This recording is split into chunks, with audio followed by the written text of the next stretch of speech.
Good afternoon, everyone. Welcome to the stream. Oh, my allergies are fucking killing me today. I apologize if I'm sniffly on stream, but the show must go on. It is spring. Spring has sprung. And honestly, what better time to play a game like Spirit Tracks that I feel like is such a... Looking around when you're driving the train is such a gorgeous look at nature and what it's like to be outside. And spring is that time for me. Spring and summer before it gets too hot. Of course, where I live, it's always too goddamn hot. It's good to see everybody. Welcome to the stream. Hey Faye, hey Srirachi, hey Apex, even though Apex is lurking today, doing some yard work. I don't know how you do it, dude. My allergies are fucking killing me today. If I had to go out and do yard work today, I'd be suffering. So, good luck out there. And hey Bae, it's good to see you too. I've been very mega excited to get to Spirit Tracks finally. I did push this up a little bit because I was expecting to do it about a year later. It's been about 6 months by now since I started Spirit Tracks. Let me count that out. 5 months, maybe. 5 or 6. Either way, it's been about half a year, and the time in between Phantom Hourglass and Spirit Tracks is closer to 2 years, so we're making decent progress, I'd say. If such a thing can be measured like that. Why did I say that out loud? Whatever. Anyway, I enjoyed Phantom Hourglass so much, even after all the people on the internet complain about it. So, I didn't have problems with it. I was charmed by the game from top to bottom, and I loved it to bits. The thing about Spirit Tracks, though, is that, like, even among people who like the DS Zelda games, it's like, people seem to like one or the other. And I'll hear about people who love Spirit Tracks and hate Phantom Hourglass because Phantom Hourglass has the one dungeon you come back to all the time. And it's timed, and it's stressful, and you have to repeat parts of the game, and yeah, I get it. And then people like Spirit Tracks for the story, and the fact that they completely redid the central dungeon so that you could do it, non-linearly. You don't have to redo parts of it that you've already done to get up higher up the tower. And then on the flip side of things, I know people who love Phantom Hourglass and hate Spirit Tracks. They love that Phantom Hourglass is so open, and you could swim around wherever you want on the sea using the boat, and hate that Spirit Tracks feels so much more limited, that you're on a train going specific directions and you can't, like, redirect yourself around obstacles or really explore the overworld more than the little bits and scripted pieces that you get. And, you know, I understand both approaches, but I remember loving both games as a kid for completely different reasons. Both of the game's strengths are so strong that I was not bothered by the weaknesses that I just listed to you. And when I played Phantom Hourglass, even the weaknesses of the Temple of the Ocean King, I wasn't bothered by those. I actually quite loved it. So, maybe Spirit Tracks will be the same way. I do remember being disappointed by one thing in Spirit Tracks, and that's that I felt it wasn't as big as Phantom Hourglass was. Like, I felt like there were fewer side quests, fewer reasons to go back and explore places you've already been. It felt more on rails. And I mean that as literally as possible. So, the flip side of that is I loved the story so much. There was so much more story to it that it felt more like a lived-in, breathing world that I wasn't bothered by that so much. But I will say that as a kid, I sold a lot of video games to GameStop to get money to afford other video games. And I will say I kept Phantom Hourglass a lot longer than I kept Spirit Tracks. Like, the moment I was done with Spirit Tracks, that went back to GameStop pretty much instantly. So, we'll see how I feel about it as an adult. I'm very curious. Srirachi says, it felt like Nintendo knew there'd be criticism towards the DS Zelda games, as Phantom Hourglass had a deceased NPC who lamented not being able to use stick-back controls. I don't know if I missed that or what, but I would have loved to have seen that on the, when we played it. I must have missed it. Yeah, people who dislike the DS Zeldas in a general sense just tend to dislike the touchscreen controls, and I already showed y'all while playing Phantom Hourglass that the touchscreen controls of Phantom Hourglass inspired me so damn much that I was like, what if we made a Kirby platformer with touchscreen controls? And I drew out what the controls would look like and how they'd work.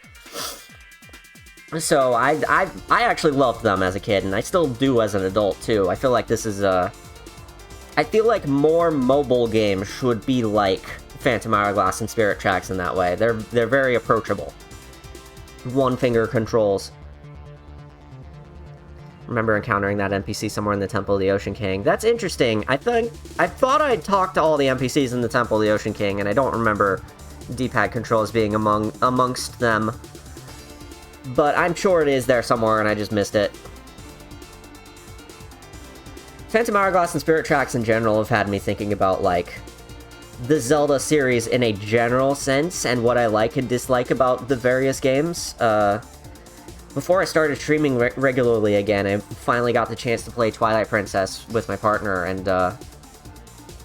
that is an aggressive 7.5 out of 10 experience if I've ever played one. I loved so many parts of it, and I hated so many parts of it, that it was just one of the most fascinating roller coaster experiences that I've ever had with a video game. And that's saying a lot, because I play Sonic games. And Twilight Princess was not what I was expecting out of a Zelda game. I expect all of Zeldas to be more distinct from each other than they are, and yet Twilight Princess is like this exact half step between Ocarina of Time and Breath of the Wild that I was not expecting at all. I grew up with Wind Waker, which is how I ended up going into Phantom Hourglass and Spirit Tracks, wrong game. I grew up with Wind Waker, and I loved that game to pieces, and that's kind of, I'm not going to say the gold standard of Zeldas, because it is not my favorite Zelda, but as far as, like, the minimum standard of Zeldas for me, I think that's where I'd put it. I don't remember enough about Wind Waker anymore, if I'm being honest. I don't think I've played it since I was a kid, so it's possible I hold it in higher esteem than it actually has, but I did love getting to explore the entire goddamn ocean, and all of the little islands that you get a chance to keep coming back to and re-exploring the overworld. I loved the dungeons. I felt like they were all, massive in a way that was just big enough for my tiny little feeble brain to feel a little lost, and just small enough to actually make it through the dungeons without ramming my head against the wall too hard. So that was a great formative experience for me as far as video games go. You know, maybe that's one I'm going to have to revisit on stream sometime, is Wind Waker. Maybe that'll be after Spirit Tracks, who knows? But it also made me think of Breath of the Wild and Tears of the Kingdom, and the reason those games didn't really do it for me. And really, the answer boils down to, I just like smaller, handcrafted experiences. I feel like Breath of the Wild and Tears of the Kingdom are nice big toy boxes with lots of neat parts that intermesh together reasonably well, but I just don't like how you go in one direction, you find an enemy encampment with a ruby. You go in another direction, you find an enemy encampment with a sapphire. And you go in another direction, you find a Korok there and a Korok here, and all of it kind of feels like that. Here's a weapon. You can find it somewhere else in the game, too. Here's a... I don't know. The parts that I liked most about Breath of the Wild were the shrines, of course, and Hyrule Castle, because it actually felt handcrafted in a way that the rest of the game didn't feel as much so. I don't really know how to describe it. But if Breath of the Wild was like a quarter of the size and had half as much content crammed into that quarter of a size map, I think I would have enjoyed it a lot more. I would have felt like there was more of a reason to explore every nook and cranny, because as it is, I went out of my way to explore things in Breath of the Wild, and I managed to find giant patches of nothing that I was like, wait, this area looks so fucking cool. They couldn't have dotted this with, like, something? And they didn't. It was just completely fucking empty. So maybe I just got unlucky. I probably just got unlucky. Or maybe I wasn't looking hard enough, who knows. But I've always liked the handcrafted Zelda experience, and I think that's why I enjoyed Phantom Hourglass so much, and I think that's why I'm going to enjoy Spirit Tracks so much.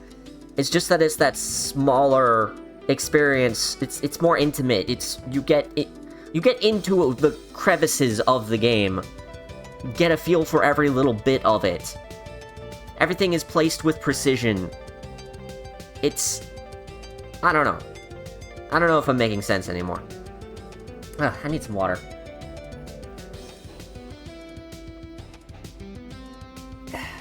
We'll see how well I can stream with my allergies killing me this bad. I think it's about time we hop into the game, though. Oh, one last thing I did want to mention. On my Discord, I ran a small poll for what to name the player character, and we ended up with Luigi the Fourth. Because this takes place 100 years in the future after Phantom Hourglass. It's got a new Link and a new Zelda and all that, so... Unfortunately, Luigi the Third does not fit.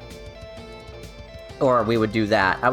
At first, though, I was considering Luigi Jr., but apparently the fact that it's been 100 years in the future means the timeline just doesn't quite fit. Unfortunate, but it is what it is. Alright, why don't we get to the game? Let me switch things over, put this on my monitor, and then...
I managed to mute myself. Oops.